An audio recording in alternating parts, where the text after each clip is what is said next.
Howdy, it's Bash Mutumba back again for yet another episode of Ugandan Juice. Welcome to SNS. It's been a rather silent week, gossip-wise, but still there can't fail to be something, of course.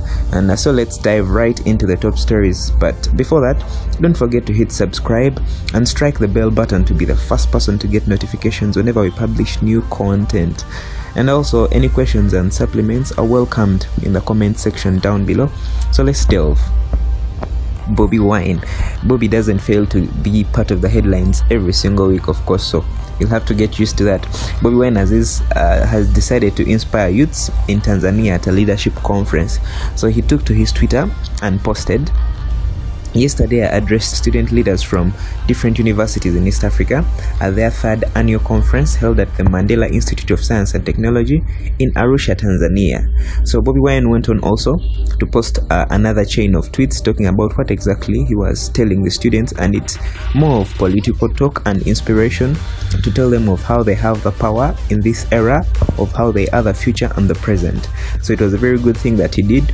And since most people are not actually seeing the significance of this thing, they're just not aware of how historically Tanzania has a big significance to Uganda and to Ugandan politics as a whole. Because if you'd remember very well, Obote, when Dr. Apollo Milton Obote was ousted, or when he faced a coup d'etat by Field Marshal Idi Amin, he ran to Tanzania itself, and it's Tanzania that gave him support to come back and take over power again from Amin.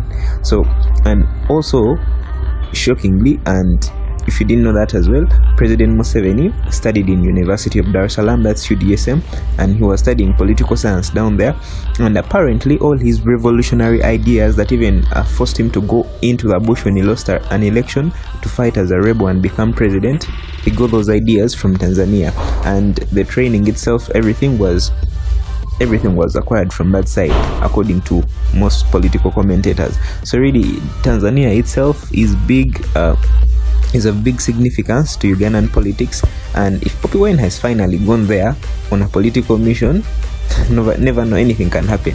And perhaps that's why some politicians or politicians that are pro-government are on pressure, and they recently tabled a proposal to the president. Apparently this is more of a rumor though, that a proposal of 13 billion Uganda shillings, and they were promising the president that they will do an anti-Bobi Wine social media campaign, because you see, Bobi Wine is more stronger on social media, because most of the youths are more social media based than the older people. So according to these people, they wanted the president to give them 13 billion shillings such that they could do an anti-Bobi Wine social media campaign, or in other words, a cleanup campaign. And according to the Observer newspaper in Kampala, the president has rejected that proposal. Yes, but shockingly and jokingly, someone once said that the president has the ability to do anything. Bobi Wine can't scare him on social media, because if he decides, he can just turn off the internet in case he feels the threat is too much. If he decides, he can just turn off mobile money, deactivate it such that you cannot send money to anyone on phone. So he can do totally anything, and he has done it before, so it's really not a shocker. Bobi Wine is not a big threat, according to some commentators. And on the other side, Ykee Benda is going to do his concert. That's on 29th March. It's called Singer Concert, and that's his first concert ever since he started music, and ever since he got famous. He rose to fame something about 2016, around there, and that was after he did a remix with Sheilah. Sheilah joined him on his song called Farmer, and they did a remix, and the remix went so viral, and ever since then Ykee Benda has never turned back, and the rest, as they say, is history. And after that, he did better songs and nicer songs, of course, like Muna Kampala and all that. And later he also went on to get more acclaim and attention when he joined Coke Studio. And his song that he did back then, before he released it officially, by the way, was called Superman. He did a Coke Studio version, which he featured the likes of Ja Praiser from Zimbabwe, and that is arguably one of the best Coke Studio performances by any Ugandan ever. that Superman Coke studio performance by Ykee Benda. So Ykee really cemented his name in this industry as a very good and talented Ugandan with very natural Luganda mixed with English lyrics, and very deep, and that urban feel that he does. And also his maiden concert, like I said, is on 29th. And one thing that has hit the airwaves very hardly is that a photo of him and Davido is circulating around. And Ugandans, whenever they see someone with an international or non-Ugandan artist in a photo, it's obviously an expectation in their heads that there's going to be a collabo. So everyone is asking if a collabo is there, and according to Ykee, he just wants people to come and confirm at the concert, if the collabo will be there or something. Perhaps he will release it, we hope so. And he has not actually been a disappointment whenever it came to collabos. Yes, because even recently he had a collabo with Ricardo Banks of Maven. Very, very good song, that one, called Timetable. So really we expect something big from Ykee Benda. And then Sheilah Gashumba also. Gashumba is in the headlines every single day lately, and this time round he is there a furious way, just like she was furious last week, like I told you about that entire thing whereby people are telling her about the boyfriend God's plan and his 2 children and the wife, and arguments that he's a robber or something of the sort. She has also come back again now to hit at a radio station called Next Radio. It is part of Next Media Group, which is the mother company of NBS TV, that very popular TV in Uganda. And he has, according to Next Radio, they were claiming that God's plan, Sheilah Gashumba's boyfriend, has been given an ultimatum by Sheilah herself that he is supposed to go straight to the parents, that's the father in particular, and ask for Sheilah's hand in marriage. That he's supposed to make things official right now with Sheilah. And that thing was actually first circulated by Howie.biz, that gossip website, and it's shocking that Next Radio just took it on without asking for clarification from anyone, according to Sheilah, because she quoted their tweet and said, "Get your facts straight before you discuss me on your radio.